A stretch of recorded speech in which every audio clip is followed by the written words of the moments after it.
And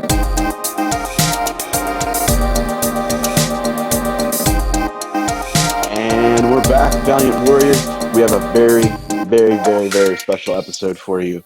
The legendary Dan Abnett is joining us today to answer all our questions about Rye and Fallen World and a whole bunch. We just got a ton of stuff that we got to get to here. But check it out. Before you get started, remember, support your local comic book store. Support your local comic book stores. Rye Volume 1 is coming out. Don't forget to pre-order. Rye Volume 6 also on the way. Get it if you haven't already. And let's get right into this. Okay. So, Dan the man. Okay. I have so many questions. I don't even know where to start. But let's start with Rye. So, you do have some history with Valiant. But the first question that popped into my mind when I saw that you were writing Fallen World is, why these particular set of characters? Like, what drew you to Rye and just like the 4000, I guess, 2 AD world at this point? Like, what about that in particular drew you in that were like, I want that? The simple answer is I was asked to do it. That's the simple answer. But somebody else was smart enough to figure that it was my kind of thing. Because the moment they asked me to do it, I went, "That's perfect. That's exactly what I want to do." So it was Lisa, the editor. She contacted me. I'd worked with her a long time ago when she was at Marvel, and she knew my kind of track record, if that's the best way of putting it. I liked SF, but I liked cosmic stuff, and she obviously thought I would be a good fit there, and asked me. And immediately when she started telling me what it involved, I was pretty familiar with it. I mean, as you say, I've worked for Valiant a long time in the past. I'm pretty aware of the universe and how it works. And I thought that's just perfect for me, and something that really appeals to me. And weirdly, it was as it were the other way around, because she asked me to do Rye first. So that was the book she wanted me to do. So she said, it's coming out, this event called Fallen World. I want you to write Rye as an ongoing series. And so I started work on that. I'd written a couple of scripts. And at that point, because I was referring back to this event that was going to happen but hadn't been written, Valiant said, "Do you know what? Would you like to write Fallen World as well to build the foundation for what you're doing?" And I went, "Yep, sounds like a perfect match." So I then sort of worked backwards chronologically, wrote Fallen World, and then carried on with Rye. So it was great. It was that's kind of a dream job when somebody comes along and knows what you do and says, "I think you'd be good for this," and you go, "You're absolutely right." So that's wow, that's really interesting. So how did that color your experience, like going forward with Rye, doing Fallen World, kind of after you'd already started with Rye? Did that change the direction you wanted to go with Rye, or how did that play together? It didn't really change the direction, because I had a pretty solid idea, because Valiant had already constructed what the main beats of Fallen World were. So I had a fairly strong launch pad anyway. They wanted this to happen and this to happen and this to happen. But it meant that I could connect those, I could sort of segue those things in more solidly, make the connections there rather than just picking up a baton from another runner, as it were. So that worked really, really nicely. But I think it also gave me the confidence to do the things I was going to do anyway, but with greater surety that I knew exactly where they were coming from. So particularly the stuff involving Bloodfather and everything like that, having set that up, I had the confidence to then move on with it rather than going, "Oh, who is this character? How's it been handled?" and everything like that. I knew where it was coming from. So it didn't change much, but it focused me. Very cool. The character work, I think, is something that you can immediately latch onto, and I think that bridge really sells well. Characters like Bloodfather that feel well developed. When you go into Fallen World, into Rye, it feels like a natural continuation of it. Were there characters that you had kind of created for Rye that you felt you could flesh out more in Fallen World, since you worked backwards like that? A little, but I think it was more a matter of making sure that characters like Lula and Bloodfather and obviously Ryan Rajin were very carefully carried over, because it's a weird. The top of the brief to me with Ryan, this is what I discussed with Lisa a lot, was the idea that this was an opportunity. It's Valiant universe, which is great. I love working in an established universe and playing with the toys and all the continuity. But with Fallen World, 4002. It's kind of an open book. There's massive amounts of world building and creativity that can go on, because I'm not sort of knocking into other books and disrupting their continuity. So there was an enormous amount of creation. And one of the things that Lisa said early on was, was let's establish what the range of this world is. That it's it is almost anything can happen. Let's show those things. Let's establish the wide range of possibilities there are there. So in some respects, there's a lot of complexity in the early issues of Rye, because I'm building up and showing that variation for the purposes of, like I said, getting it established early on. But in other respects, it's a really, really simple book. If there are new readers out there, for instance, who've not picked this up yet, this is not a book where you need to know a lot about what's going on. It is a simple quest story. It's Rye, who is this warrior, with his, let's call it sidekick, Raijin, who is actually and a different prototype of the same system that produced him. But it's just the two of them sort of walking the earth. I mean, it's as simple as that. They are walking the earth. They are looking for the last dregs of Bloodfather, who is an AI who keeps replicating and coming back together again. And if he does, that's enormously dangerous. So Rye's sworn to stopping this and finding the offspring, which are these kind of backup subroutines that if they amalgamate, they will bring Father back. It couldn't be simpler. I mean, it's a warrior and his companion looking for a thing, and that journey takes them through different stories, as we see in the ongoing series. So there's really not a lot. The rest of it is interesting to learn, and you learn it as you go along, and you learn it in Fallen World because that sets it up. But you don't need to know any of that, because it's more about that ongoing journey and the things they discover as they go along. So you were talking about character. And character, to me, is the absolutely vital part of it. Yes, the world building is complex and fun, and that's the entertainment value of the book. But unless the characters themselves are strong, I mean, it's just going to become a little bit like a kind of, walking tour. There's going to be no drama. Yeah. So to me, the great thing was to make sure that those key characters, obviously Ryan Raijin, Bloodfather as well, who plays an increasing role in it, and Lula, who has this sort of secondary storyline. We alternate between eras. We start to go along. Are solid. We like them. They're interesting. That it was a matter of doing things like developing the fact that Raijin, for instance, has a sense of humour, and often says slightly odd, direct, sort of no filter things to Rai, who is very focused and serious about everything, and that kind of balance. And so to me, once we've hooked you with the great visuals and the idea this is a wild world, what we hope will keep you there is the fact that you're quite interested in or possibly like the characters. Even Bloodfather, I mean, he's a monstrous creation, but he's quite an interestingly charismatic monstrous creation. So absolutely.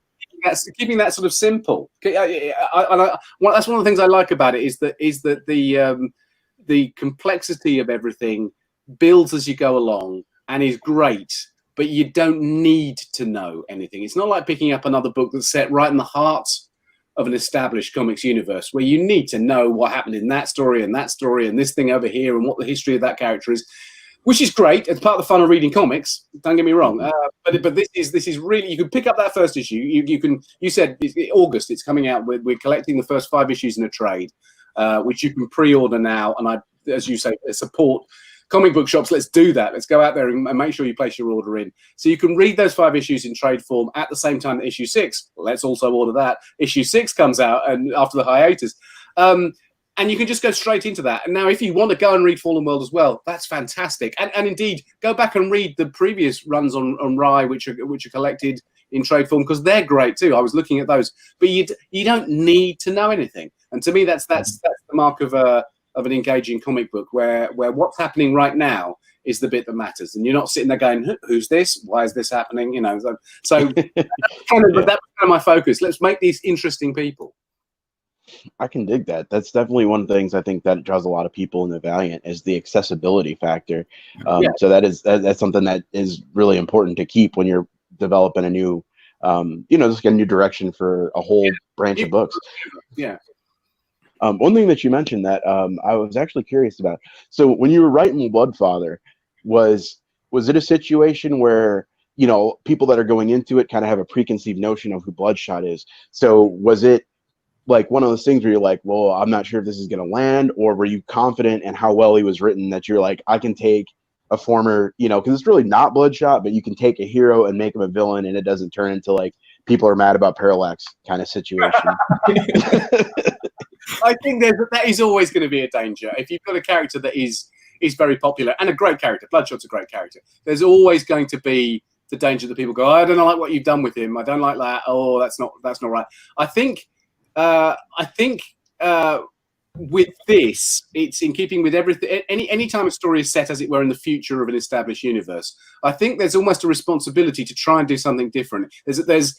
I love it when you're reading something that's set in the far future of something you know very, very well, and you see those things crop up, those sort of either characters or concepts that go, oh, this is the same universe, but that's changed from the version of this universe that I know, and you sort of get involved in that. So having Bloodshot in it and having a few other bits and pieces in it, Eternal Warrior, as we know, turns up in those first 5 issues as well. You go, okay, that's anchored me. I know that this is a universe that I understand, but they're not. But I don't think they should be the same.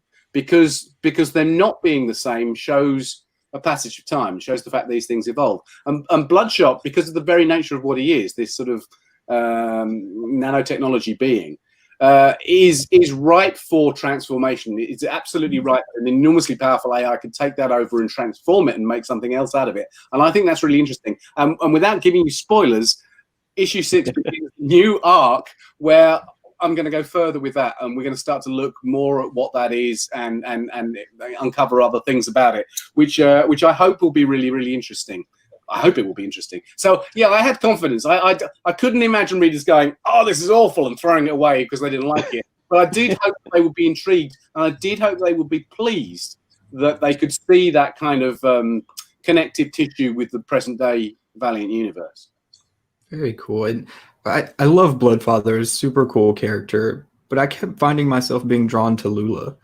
And when issue 3, I believe, came around with Rai and Lula makes her appearance, trying to reach out to Rai, after we saw how she kind of ended things in Fallen World, I was really excited to see that connection being made. So is there any kind of a bigger plan for Lula coming up in the future? Yes, there certainly is. I think it's quite interesting because in some respects, Rai is how do we put it? He's kind of the savior of the human race, or he's the savior of the population of New Japan, who were living there in this sort of blissful ignorance. They're being ruled by this despotic AI.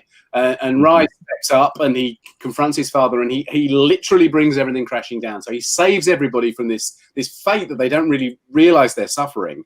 But in doing so, he literally brings them down to this level of survivors on the planet's surface, deprived of all the privilege and luxury and technology that they had before. So they're trying to build again. And I think in most stories you'd expect Rai as that champion, and we see this at the start of Fallen World. You expect Rai to be the one who then leads them into rebuilding this civilization.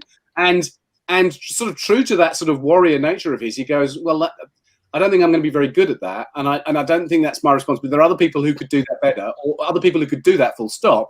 I need to finish the job I started. I did, he knows that an awful lot of people, particularly the humans, hate him for saving them. He saved them and he's getting no gratitude at all. And he realizes that if he's going to, having sort of done such a drastic thing to try and stop father, he needs to follow that through to the ultimate conclusion. He needs to make sure the father's not coming back. So he essentially walks off and leaves them to it. And what I liked with Lula, obviously I wanted to touch on her anyway, because she is an important supporting character in this story, but I love the idea that she's almost left to do the thing that in another story Rai would be doing. She's the one leading the charge in terms of trying to rebuild a community, a diverse community. Let's face it, they've made a pact with the mutants and the other creatures. They're trying to build a community that at the very least is protecting itself against the predations of Bloodfather and the more powerful people around. And I quite like that idea that she has that sort of thrust upon her. She assumes that she's going to be sort of an assistant and a helper, probably the tech expert. And suddenly it's like, it's down to me to do this and start to do this. And we see, obviously, the other thing I thought was really nice was the evolution of her from being Lula, having been trained by Spylock, to actually sort of becoming that. She's sort of adopting that mantle and saying, I'm going to do this. And in her own way, taking certain risks, because we've seen her already playing around with technology and the sort of digital linkage, which we know that Bloodfather can exploit, and going, I think I'm good enough at this to make sure he can't get at me, but maybe not. And again, we will see that. So yes, from 6 onwards, we will see her storyline continuing in I think some pretty interesting ways. Very cool. I think it really bubbles up in interesting ways too, with her interaction with Rai, while she's hacking him. And he says, you know, a part of being human is staying in touch with your friends. Yes. And I feel like that's part of it being thrust on her is, you know, touching in on these elements of rebuilding. Yeah. And the fact that although she's clearly very competent and very capable, she's not beyond making mistakes, which I think is something we learn in that particular issue. She wants to contract Rai, and she essentially takes him down and puts him in a kind of fused state coma, which leaves Raijin all on his own, makes them incredibly vulnerable. And she didn't mean to do that, and they have to work their way out of that. But it also means that going forward, she's got decisions to make. You know, if she does things and they could go wrong because they've already gone wrong once. And you know, how big a price is she prepared to pay if she makes a mistake like that again? You know, how great is her technological skill to make sure that sort of thing doesn't happen? So yeah, I think that's interesting. Yeah, she is like Raijin. Obviously, she's another voice talking to Rai about what he is. Yeah, I mean, obviously we know he's human and synthetic at the same time, and he's very much ruled by the sort of the machine logic, the sort of hunter killer instinct of this is a problem, I will accomplish it with a very swift, direct thing to do. And he keeps talking about, and it's a trope, I know, but he keeps talking about, you know, sort of trying to understand the human part of himself, learn to be more human. But I think, as you, and again, I don't want to spoil it, but as we see by the time we get to the end of issue 5, we realise that actually the way he interprets that is not what you expect it to be at all. He comes out with a declaration of intent, and you go, really? I didn't really see that. So I like the fact that Raijin, who is technically much more artificial, is the one going, is that a good idea? Is that a good idea? Are you sure?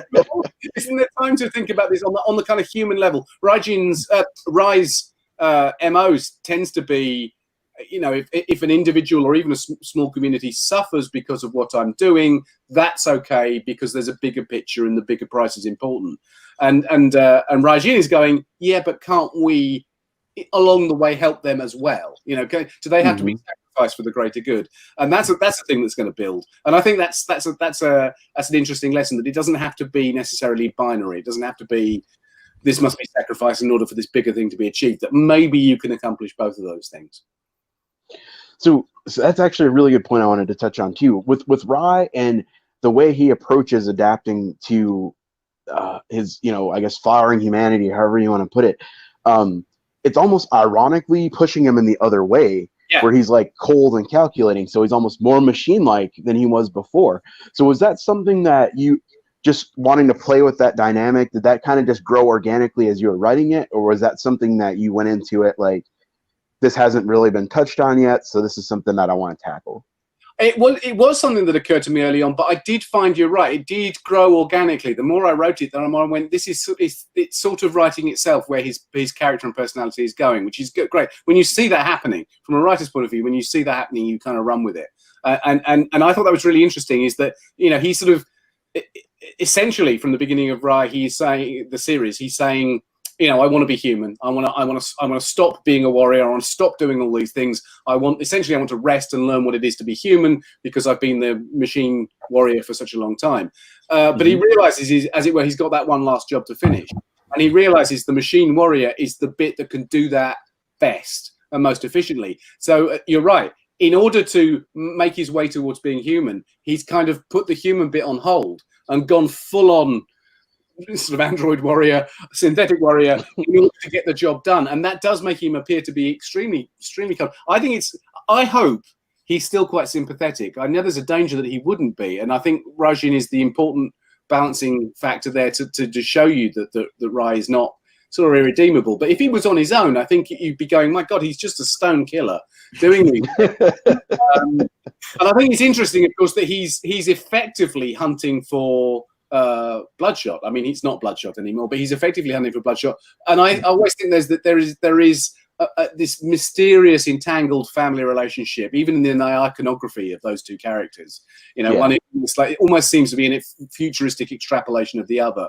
And the idea that you've got the machine warrior hunting for the other machine warrior, and once he can deal with him, he can be human, I think is kind of, it's not so much a paradox, it's just an interesting contradiction. You know, the idea that he has to be more machine to get this job finished in order to become human at the end of it. I think the obvious route, again, would have been for him to become more and more trying to be more and more human as he went along, and then sort of mess up his quest because he wasn't coldly analytical enough to do that, and that be the tension that actually by the time he got to the end of his quest, he was too human to be ruthless enough to finish it. And in fact, we're seeing a weird reversal of that. The fact that he's becoming more and more ruthless and more sort of unfeeling towards life forms, human and otherwise, as he goes forward.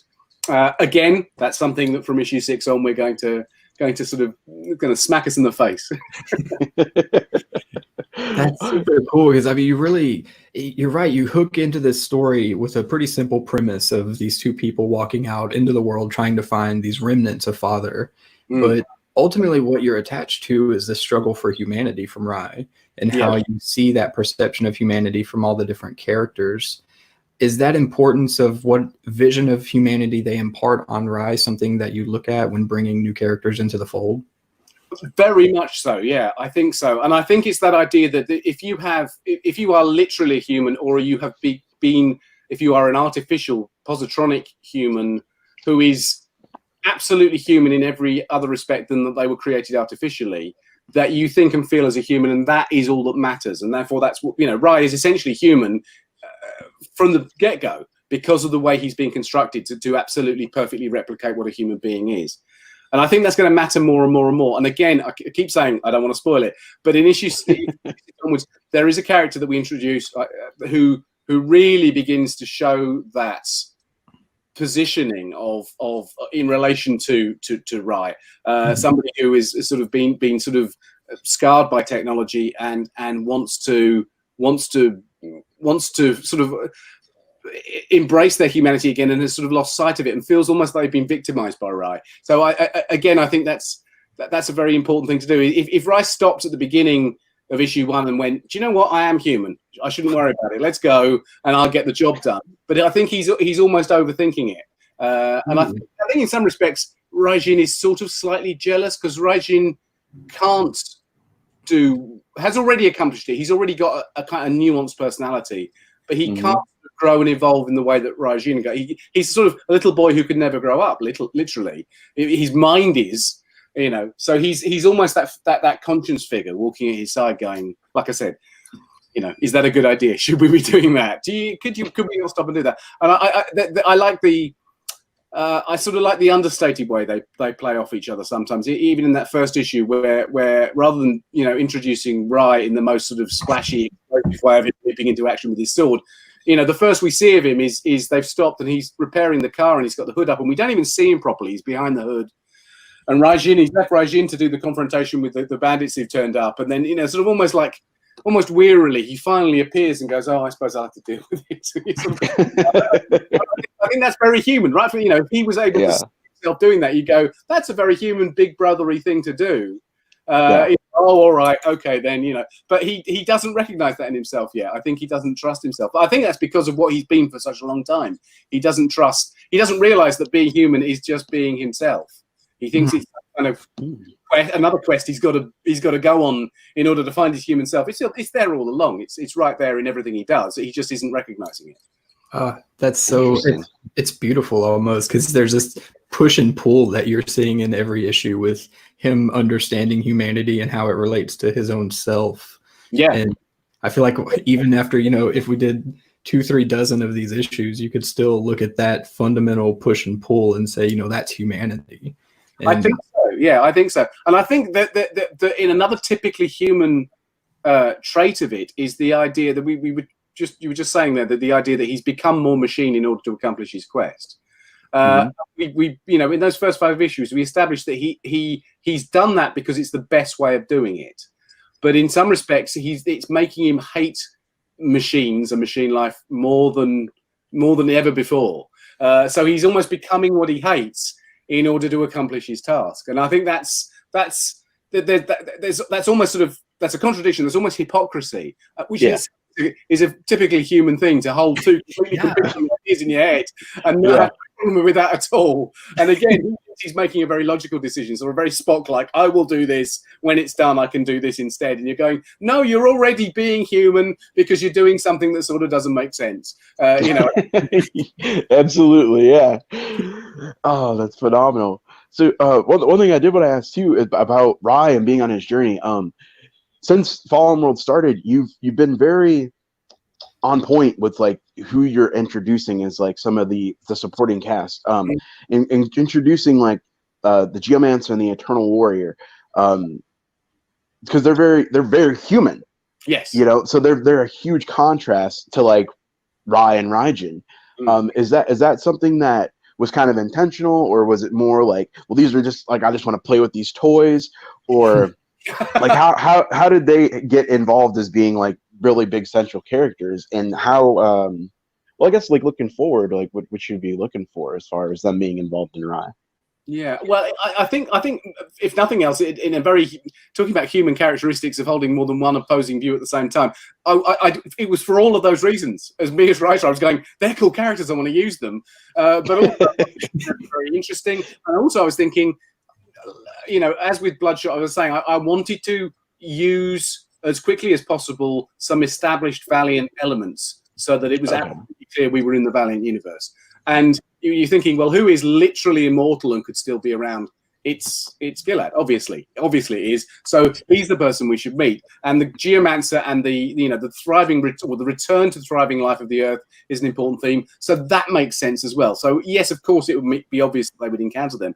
And I hesitated actually at first putting them in because I thought, oh gosh, they're very, very similar. You've got this kind of immortal swordsman warrior dedicated to the protection of a smaller young companion traveling the world, and it's like, is that just not like meeting like? Is that not going to be boring? And I thought, no, actually, let's see how different they are. The fact that the Geomancer and Raijin sort of get on pretty well.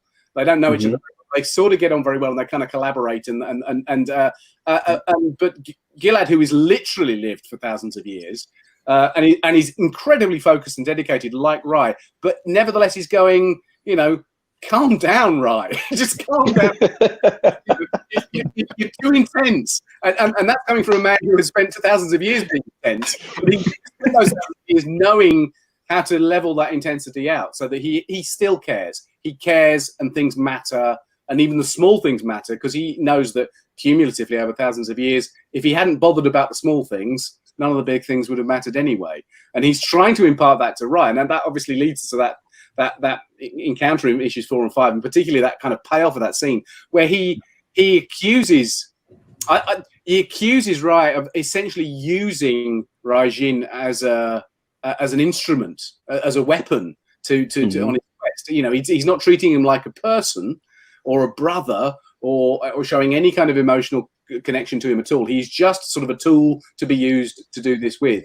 And contrast with that is obviously Gilad's relationship with the Geomancer, which is properly sort of paternal or fraternal. You know, he cares about the person as much as he cares about her role as the Geomancer, and that's why their relationship thrives. And you're kind of expecting Rai to turn around and go, no, I love him dearly, really. He is actually my brother, blah, blah, blah, blah, blah. But he doesn't. He goes, yep, he's just an instrument to be used. And I think that's the moment where you go, these guys are so similar. These pairs are so similar. But in fact, there is a vast distance here. And I hope it leaves you with the sort of question mark as to, is it, as it looks obviously from the outside, is it that Gilad's right and Rai just hasn't grasped it, and Rai is too cold to grasp it? Is it that way around? Is the human attitude, the experienced human attitude of the veteran Gilad, the attitude that matters, or is, in a terrifyingly cold way, is Rai actually right? You know, do you know what I mean? You know, is he going? Do you know what? Nothing matters apart from the big picture, and we kind of leave that. I think I bias that scene towards Gilad, so we go, you know, Gilad, listen to Gilad. He's the one who's got it right. Right, you've got a little bit to learn here. Calm down a little bit. But never that I think that still exists there. You're thinking, well, it's still Rai's book. He is the hero. He is doing a good thing, and he's got a kind of logical grasp of, analytical grasp of the situation. Maybe his way is the right way, and maybe it just seems wrong and cruel because it's not the human way of doing it. Do you know what I mean? So I think there's what I didn't want was for one to beat the other, for there to be either physically or an argument whereby, you know, one of them turns out to be correct. You know, I wanted them to both to sort of be correct, and it was a matter of, we've got opposing views. How do we sort this out and kind of agree to differ? And that was sort of where I took it. So yeah. So that was why I used. That's why I used. Apart from the fact that the Eternal Warrior is just enormously cool. That's why I used, and I wanted to show that contrast. Even though, as I say, at the beginning, I hesitated. I was thinking, hang on, it's like these two meet these two. It's like aren't they too similar? And I went, no, the similarity is the very thing I need to play with to show that contrast. And just using bits, like I said, using bits of the Valiant universe, like Bloodshot, like Eternal Warrior, like Geomancer, and like, I will not say the words, but some of the things that are going to appear in the next arc, where you're going to go, oh, really? And so there's going to be a couple of things. One in particular, there's a few issues down the line, but look out for it, where something is going to emerge into our story, which is full on solid Valiant universe, sort of present day Valiant universe.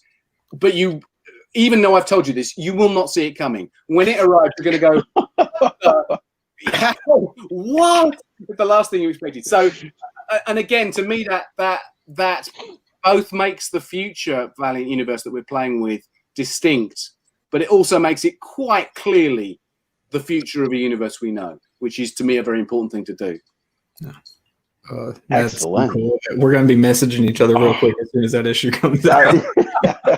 Oh, I gotta calm the fanboy down. I'm hyping up a little bit over here. Hype overload. Okay. It's really interesting that, like, you had talked about, you know, what you hope keeps us around is that more nuanced struggle for humanity and kind of what Rye's going through. And after 30 minutes of us digging into it, I think it's easy to say that that's kind of what's keeping us hooked in it. But when you're reading the story, Bloodfather is ultimately the catalyst that's kind of driving this forward. So is there anything you can tell us more about kind of his overarching plan, or, you know, what's in store for Bloodfather? A little. I mean, I think he embodies the motivations that drove Father, which is to control a vast population, preferably a world or a big environment that can essentially serve him and almost worship him, because he's got that godlike status. And now he's essentially in indestructible form, which sort of is promoting him to a godlike status. There's going to be some wrinkles to that. There's going to be some unexpected twists. In sort of issue 6 and 7, we're going to become absolutely certain, if we weren't certain already, of just how dangerous and powerful he is. But we're going to see flaws in what he does, but actually aspects to it where again, they're coming from unexpected angles. But we see there's parts to what he is that are not quite as simple and profound as we think they are. That there is a subtlety there. I'm trying not to give story away, but obviously, yeah. So he's the motivating factor. I wanted to make him cool. I think the idea that he's sort of, as it were, technologically infecting his soldiers to do his bidding, and they are themselves, again, yet another contrast in the story. They are innocent humans who are being grabbed with nanotechnology and turned into these completely ruthless killers. And we see Gilad and Rye sort of fighting them and realizing they have no choice but to kill them, but nevertheless they are essentially innocent people. So it's again that horrible clash between machine and human, and you know, what's that? And then again, and this is something we see through Lula and we saw in Fallen Worlds, you've got the positronics population who are legitimately proper sentient beings and therefore effectively human, who are prejudiced against and being considered to be secondary, and because they are machines technically. So I think one of the interesting things about this future Earth is it's not all one thing. It's not like a kind of, I don't know, Star Trek vision of the future. I love Star Trek, by the way. That wasn't a big. But you know what? This thing where everything is absolutely uniformly connected via, you know, Starfleet, and it's a bright, brilliant future. This Earth is literally a patchwork of different things, and there are different factions, and there aren't. It's not like there are evil bad factions. There are some, obviously, Bloodfather, but it's not like there are evil factions and then good factions, and you know, how do we fight the good fight between the two of them? Actually, there are just different groups of people who legitimately have personal interests and personal every right to be there, whose interests don't necessarily match with those of people around them. Sound like a world you recognize? It does to me, and I think that's an interesting. I think that's an interesting structure to build into that kind of stuff, because I think it's. I know comics can be spectacularly exciting when they're very simple, where it's good versus evil, etc. Yeah, and that's great. But I think when you're playing around with science fiction ideas, it's quite interesting to have that kind of those sort of grey areas of the way dynamics, cultures, societies get on with each other or don't get on with each other, and not be able to say from the outset, well, obviously these guys have got to win because they're the good guys, and these guys have got to lose because they're bad guys. You know, that actually becomes a much more complicated dynamic than that. Well, again, no spoilers, but in the next arc, we're going to introduce a new faction that we haven't seen before. In fact, new stuff. This is new characters, which I think are very cool. I think they're brilliant, and they present yet another sort of angle to that. It's almost like we're slowly uncovering this Earth that is full of different, almost like little kingdoms or fiefdoms of individual interest, and they've all been getting on with themselves happily for probably quite a long time. And then Rise just crashed New Japan down there, and there's this enormous, essentially, refugee influx of people going, we need to settle, we need to colonize, we need land, we need cities, we need these things, we need to be protected. And a lot of people who've been there for a long time going, who are these guys? And why are they taking our forests? And that was our river, and you know, this kind of stuff. So we're going to see those things sort of develop where even if you don't like people, you understand where they're coming from. You understand why they feel the way they feel about certain things. And I think that's quite a cool thing. And you said that, you know, sort of the characters is a reason that we want to read this, want to draw people to this book. And you've said, you know, Bloodfather is a really cool villain, and that's another motivating factor for the quest and why people want to read these books. I would counter that and say, at this point, there is one reason to read this book, and that is because the art is phenomenal. So I hope I'm doing a good job with the story, and if people who love the story and the characters, that's great. But as far as I'm concerned, from the moment the first pages dropped, I went, oh my God, look at this. I just read it for the art. I mean, it's just like, and that itself, probably as much as, if not even more than writing Fallen World, and have, you know, I said Fallen World gave me the confidence to develop the themes I was developing more strongly. Just seeing Juan Zhou's art and realizing that he got it, that he was visualizing everything in the most beautiful way, incredible realism and incredible acting and incredible action and all this kind of stuff. Sometimes there's a sense that that's all that was really needed in order to create a world, and you can sort of. I'm gonna have to pause that. I'm coming back to this thing in a second. Hang on. Okay. Hi, Derbs. This is where you'll cut 3719. Actually, give me a second. I'll fix my lighting here a little bit. There we go. It's a bit better. I know. I'm sorry, what was I talking about? Yes, Guardians of the Galaxy, a wonderful comic. And no, that's... I'm Groot. Yeah, I was waxing lyrical. Shall I start that again? I'll start that again. To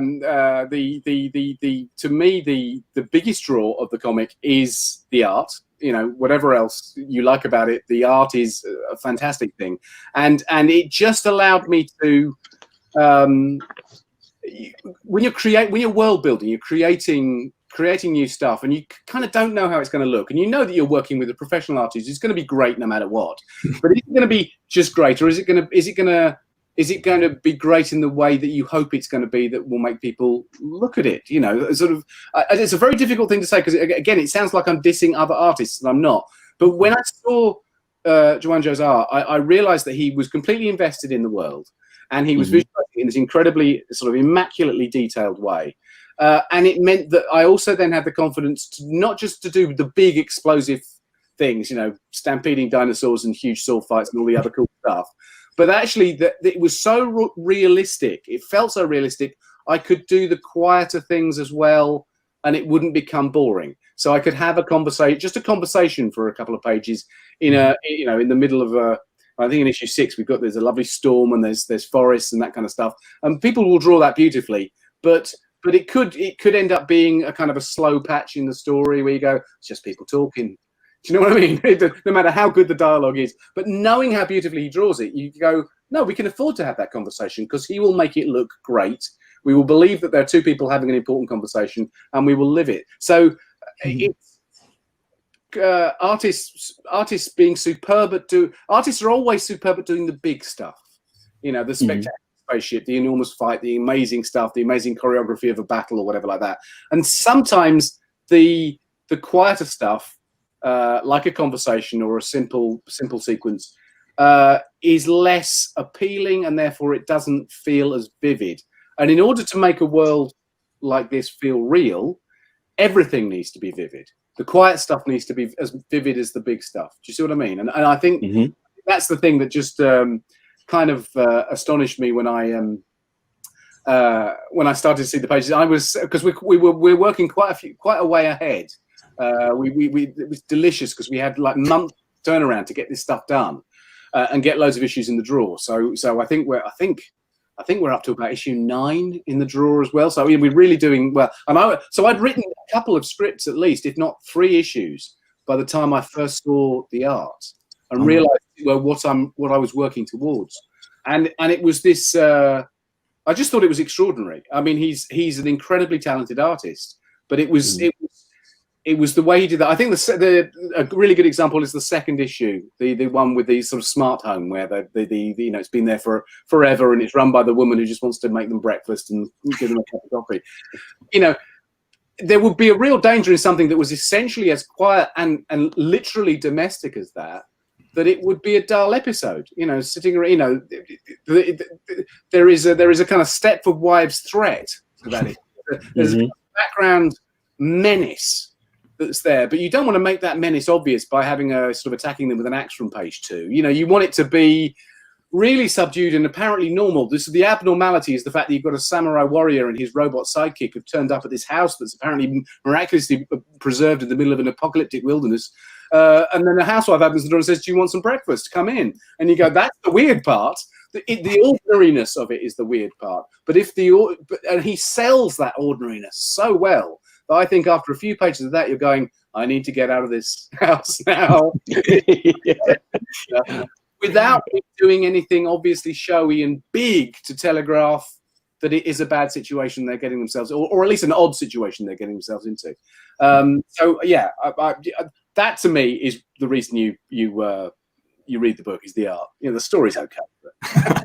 That's I have to ask, just kind of like piecing this together, being able to write or get a direction on Rye and then go back on Fallen World and build that up and then kind of get introduced to the artwork a few issues later.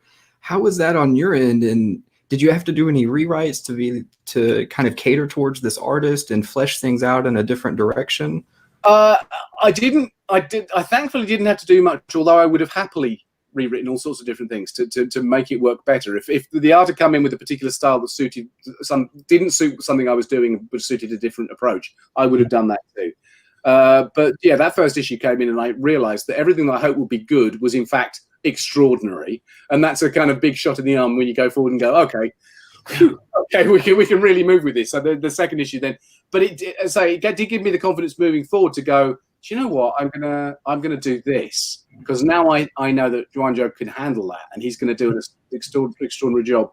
A slight spoiler, but there is we've seen it a little bit in issue 3 with the sort of journey into cyberspace, sort of the virtual world with Lula and stuff like that. There's going to be some more of that from issue 6 onwards, and in some respects there were certain things in the book that we've mentioned them already. Rye the robot warrior's search for his humanity and his what it means to be human, and adventures in cyberspace.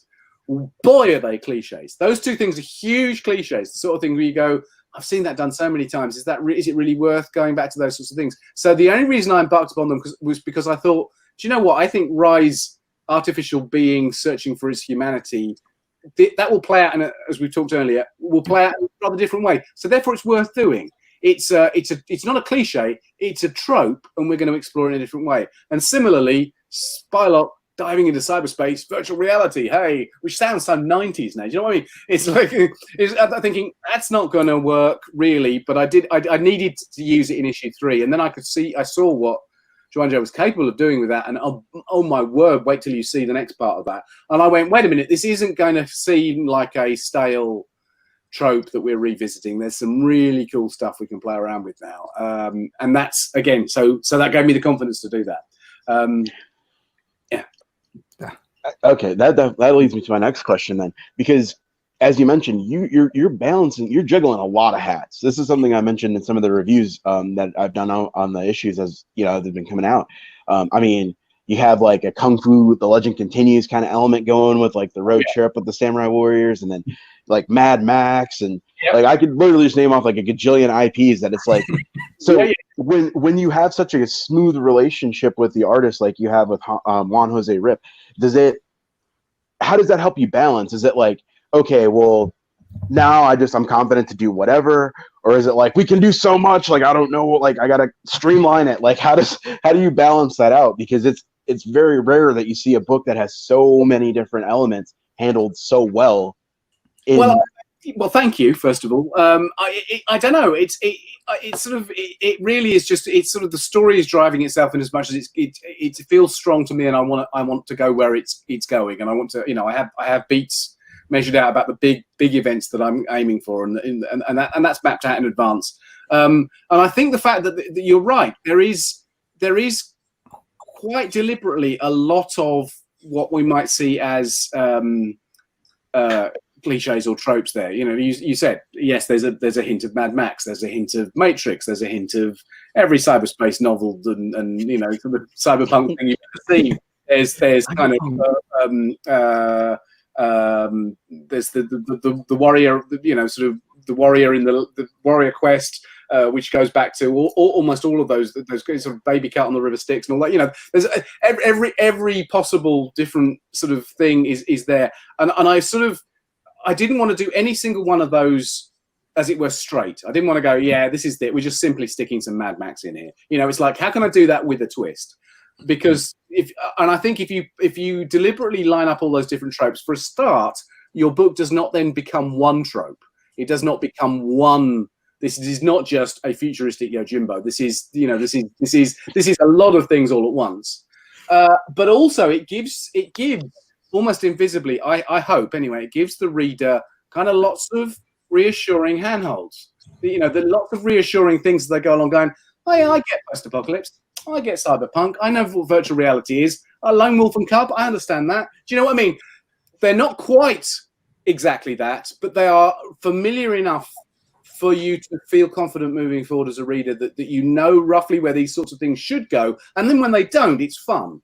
Whereas I could have gone, yes, this is a completely surreal future world where nothing is anything like anything you've ever seen before. And I think after an issue, you've been going, I don't understand what's going on. I'm a little bit scared of where this story can go. So that second issue with the Smart House, to me, that was almost like an episode of Star Trek. They've been down to the planet and there's nothing there but a house. What's that about? That's if it's got that flavor, good.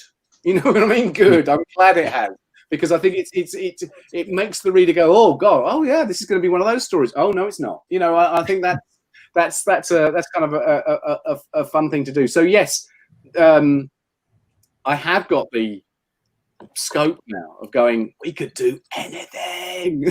But a lot of things are going, we're already doing everything. So let's take the time to do that. So I suppose one of the things I'm trying to do moving forward is kind of theme arcs around particular things. So we get something that's very very much this and then very much that. So if I was to characterize, that's going to freak you out. If I was to characterize the story starting from issue 6, it is kind of it's kind of brutal, ultra realistic historical meets sword and sorcery with a touch of genuinely creepy fairyland. Whoa! Okay, that one I didn't see coming. Exactly. It's weird that it is sort of, it's almost all of those things, but it's not quite any of them, and therefore it's got an interesting mix. But it was that thing issue 6. You may have seen some preview pages where there's some Roman legionnaires in a woodland area. I don't think I would have done that if I didn't think that Juan would draw that so realistically, we genuinely believed that it was the year 450 BC AD, and it was the end of the Roman Empire in the north of England, and it was the last legion trying to retreat to a fortress before everything was overrun. Do you know what I mean? It had that feeling of realism, because it could just easily have been some guys in costumes, and then you go, "Who are they? I don't care." But it just, to me, it feels like that. It's that border outpost at the end of the empire, and the weather's bad, and they all want to go home, and they miss Rome, and that kind of stuff. And to me, that's got a real feel, because you think, oh my God, this is almost like a historical epic. Are these really Roman soldiers that have been left over since the beginning? And you go, no, because it's not that, because it's entirely artificial. But the point is, it feels more real than me pretending it's real. Oh my God, I've got so confused. But you know what I mean? It is that authenticity. And the idea that they would be living in the to me, it's got to feel. Sorry, so that's got to feel of something like one of the TV shows like Vikings or Rome, or the British series Britannia, which was also about that sort of, so that sort of very gritty feeling of this is what history was actually like. And you expect there to be, in that kind of story, a lot of superstition, and there to be a kind of spookiness to the landscape, and that's where that kind of fairyland in the kind of bad fairy tale sort of nasty, sinister, trickster thing enters the story, because there is that element to it. So that's the tone for the next couple of issues. It kind of gets creepy, and it's very much not Mad Max anymore. It's very much not that, but it fits because it's just the next place he's arrived at. I fear that I've confused things much more by trying to describe that. No, I'm so psyched now. I'm gonna have to send you like a gift basket or something, because this is amazing.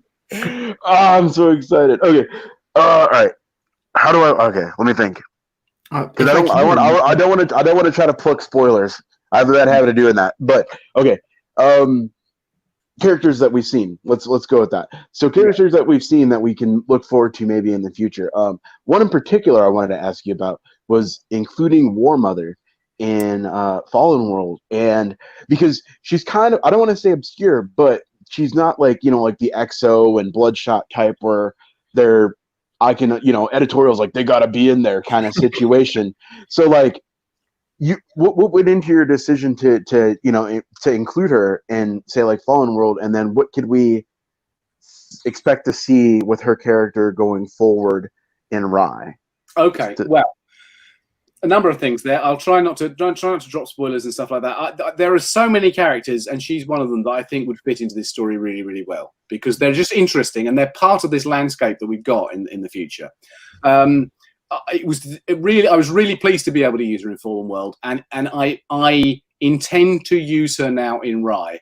And actually, she would have cropped up in the next couple of issues, but I changed my mind. She's not. There's going to be a slight delay before we see her again, because there was a danger that she would sort of eclipse another character that we're going to meet, who not really similar, but they would have fulfilled a similar sort of role.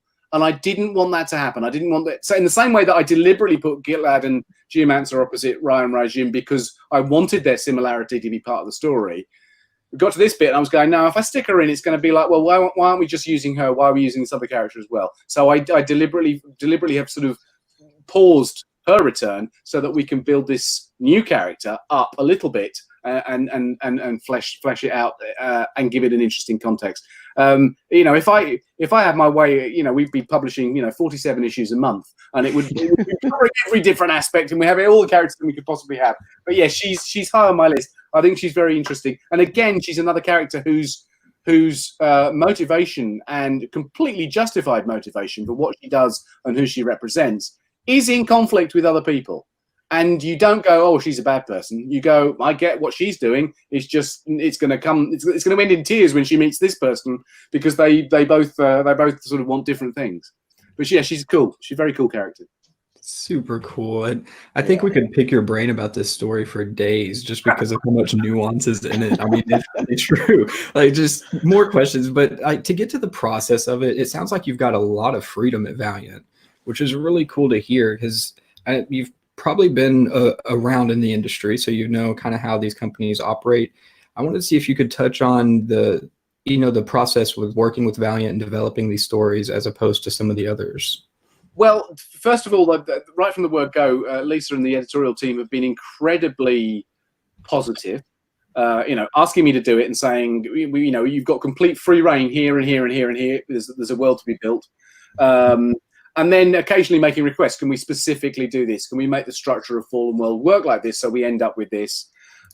Everything I want to do, obviously, I plan and plot out sort of arcs in advance and make sure that they're very happy with what they're doing. But there is a wonderful freedom because I am not crashing into these other things around me. There's not other books to bear in mind. I mean, bear in mind, just as a contrast, and again, nothing negative meant by it, but I've spent the last few years very happily working at DC, working on books like Justice League Odyssey and Titans and Aquaman.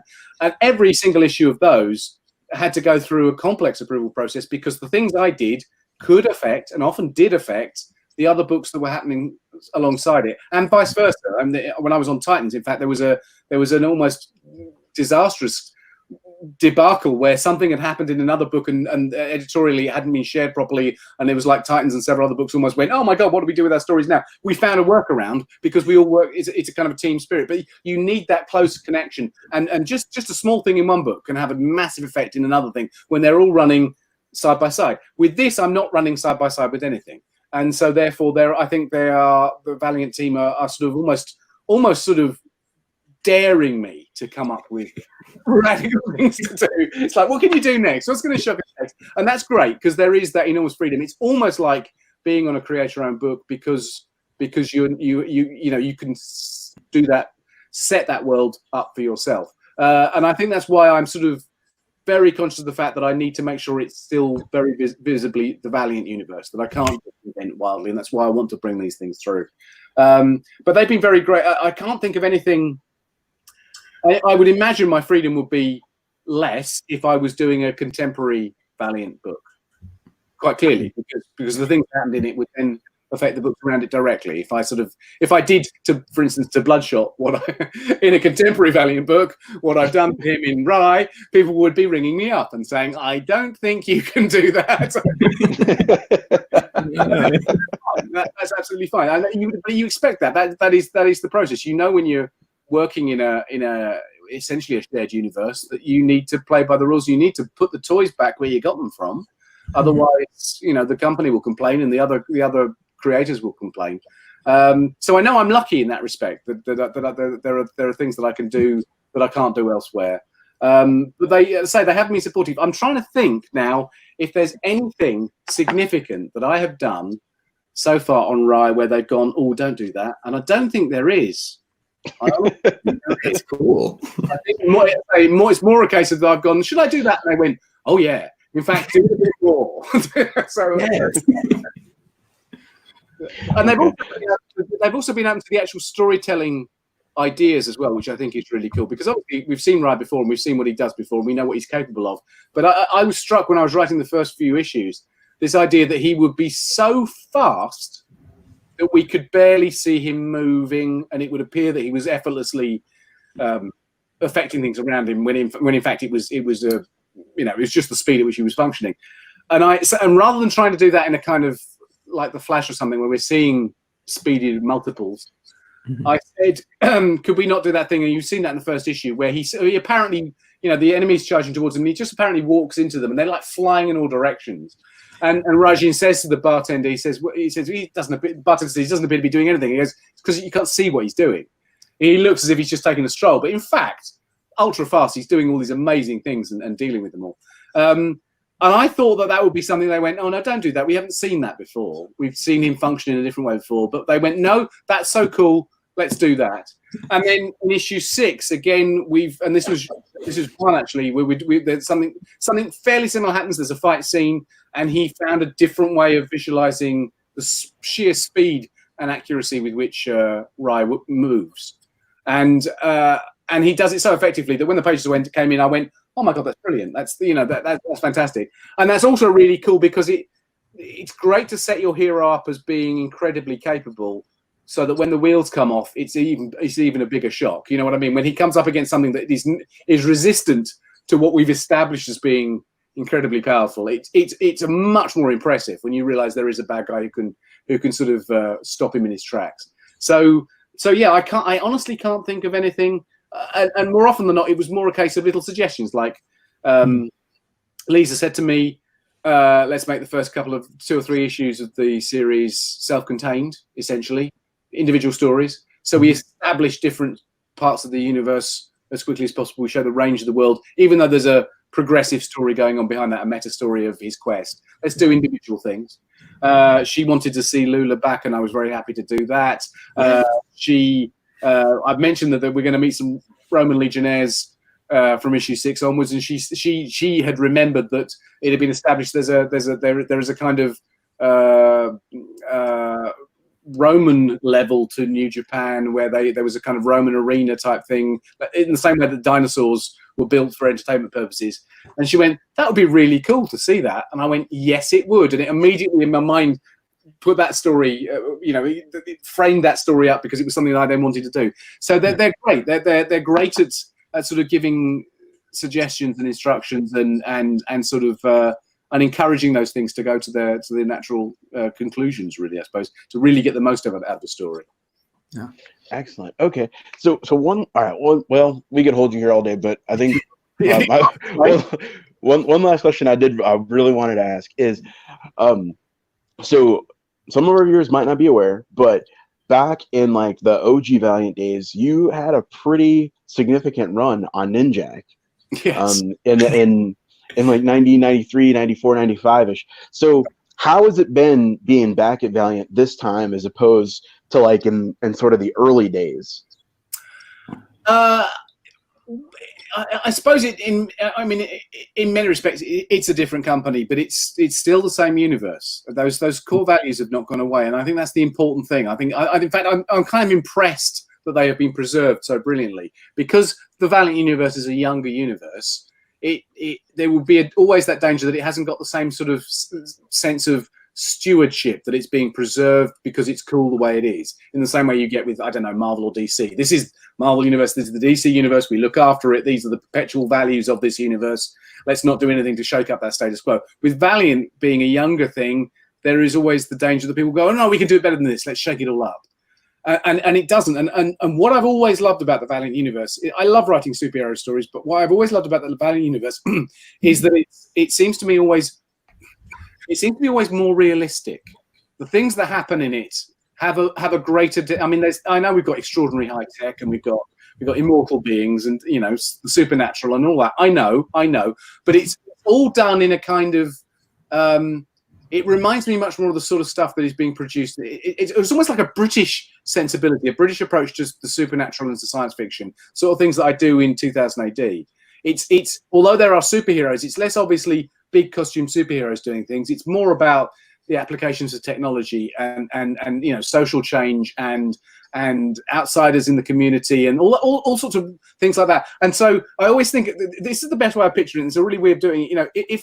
If a character gets thrown through a window, or a car crashes off over a cliff, in the Marvel or DC universe or any of the big superhero universes, that would be like a minor thing. That would just be a very minor thing, because it would by far and away not be the biggest thing that happened in that issue. Whereas if a character in a Valiant book, if their car goes over a cliff or they get thrown through a window, it's a big deal. And I love the fact that it's a big deal, because that is a big deal. Try being thrown through a window. It's a big deal. Do you know what I mean? and even though we've got characters like Exo and Rai, come to that, and Bloodshot, who are capable of doing these extraordinary things, it is still a universe that's populated by heroes who are often human or near human. And to be shot or to be involved in an auto accident or whatever like that is an important thing that happens in their lives. So to me, it has that degree of realism that I think is terrific and really valuable. So that there is true drama, and it's not to me that when you read these things you think of them as being less dramatic than a big superhero universe, because the Valiant storytelling style makes them dramatic, and I think that's why I love that, and that's why I'm so impressed that it's kind of got that same vibe to it. It's still got that same level to it, and where Valiant produces the wonder is in the depth of that imagination, the level of high tech, things like the enormous connection to the past and to deep history through characters like the Eternal Warrior, for instance. You know, that idea, you know, the time travel works through Ivar, but it works in to a very particular set of rules. And, you know, weird things can happen. The fact that, you know, those sorts of things to me make it feel very different. I think the Valiant universe is exciting because there is a real sense that there are all sorts of stories that have never been told here before. The stories that maybe have story types that have been told a million times in other universes. They haven't been told here before. So when they are told, they are a big deal.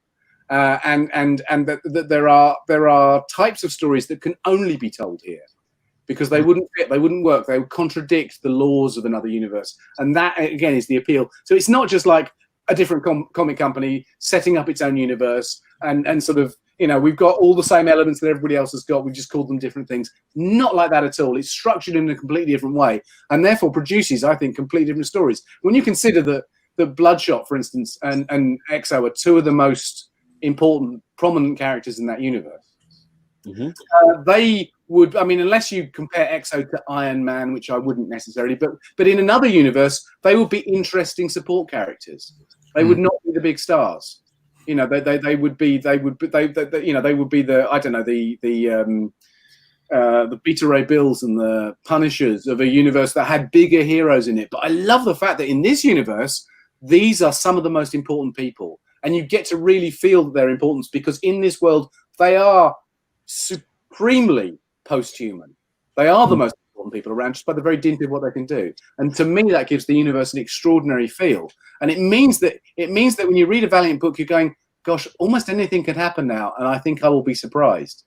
It's not that sense of, it's another story where this hero's meeting that villain yet again. And we're going to have an homage to that, and then it's inevitably going to go to that place. And I think it's the youth and vigor of that universe that makes writing for it a really exciting thing. And it was back in the 90s when I was doing Ninjak and Shadow Man, of all things. And it certainly is now when you're doing these things again. And the idea that we can do right and we can do new things with it is a very, very exciting prospect from a jaded author who's been writing since the late 1860s. All right, I can't think of a better note to go out on. Again, I just really want to thank you for being here with us today. I mean, your work is phenomenal. You've been an absolute pleasure to talk to you. Hopefully, we can do this again soon. In fact, I would particularly love to because if we give it a few months from August. So we get well into the next arc, and we maybe have like 3 or 4 more issues to talk about. I'd kind of love to come back and talk to you guys and see what your reaction is to the things that I've just kind of non-spoilery mentioned and said, I'm going to do something a bit like this, and you don't know what I'm talking about because you haven't read it yet. It'd be great to come back and pick that up again. So, you know, in the light of having now read these issues and seen these surprises, what do you think now, and what do you think that means? Because I think I think that's a useful thing, and it's always a useful thing. I mean, the object of me talking to you today is to get the good word out that Rise, a book that everybody should be reading. Go Valiant, yay, team! Yay. But it's also a wonderful opportunity for me to talk to readers and essentially fans of the Valiant universe, and to hear what interests them and what concerns them, and what they like and what they don't like. And given that the best of times being a writer involves sitting alone in an office with a keyboard. And that's my only companion sitting here, and particularly now with sort of the pandemic and everything becoming much more sort of isolated. That sort of it suits the introvert in me fine. Oh, sit here and write a book or a comic all on my own. That's fine. I was doing that anyway. But getting that point of connectivity and having an animated discussion about stuff, I think is great. Because sometimes just even hearing myself explain it to you, I'm going, check your own logic. Does that still work? Saying it out loud. Amazing. Absolutely. We will definitely be ringing you up again for another to come on again. Cool. Especially like you said, after we get to see some of these things you mentioned, because I'm going to go run laps around my house right now while I try to get try to calm down, because I don't think any of my family's going to understand why I'm excited. I'm always going to be like, dude, calm down. Like, I get it. Just relax for a second. But holy smokes, so much great stuff today. Again, thank you so much for joining us. If you're watching, don't forget to like and subscribe. Follow us on Twitter. Is there anything in closing that you want to say to all of your adoring fans, Dan? Well, thank you for being there. Thank you for reading. Thank you for immediately tomorrow going out and ordering pre-ordering the August releases of issue 6 and the trade and all that kind of stuff. And I think in a non-selfish way, thank you and for continuing to support comics generally, and therefore the comic shops that we all depend upon. They've had a very tough time over the last few months, and I hope that there are lots of Rye readers who watch this today and go, oh gosh, I must go and order my copy of it. But I also hope there's lots of people out there who are watching this going, I haven't heard of that comic before. Oh, maybe that sounds pretty cool. They seem to be talking enthusiastically. I'll try that, because in trying that, that's great for Rye, that's great for Valiant, but it's great for the comic shop because it's a new order they've got on a book that maybe they hadn't been tempted to try before. So yeah, get in there. If you can't get into your shop in person, most places are doing curbside pickups, or they're doing mail. My local comic shop here in Kent in the UK is basically been doing mail order. They send me a list of my pull list for the week, and I go, thank you very much, and I pay them by PayPal, and it arrives in the post.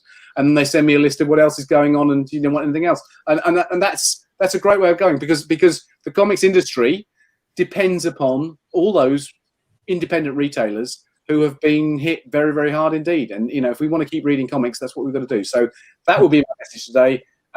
Is think of the comic shops and order Rye, and thank you guys for being so enthusiastic in your questions and putting up with me yakking away for an hour.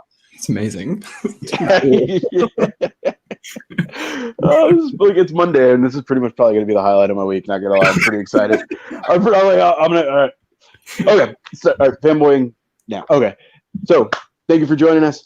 Like I said, don't forget to pre-order Rye, like, subscribe, share this with all your friends, tell everybody Rye is amazing, and it's going to continue to be so. And until next time, stay valiant.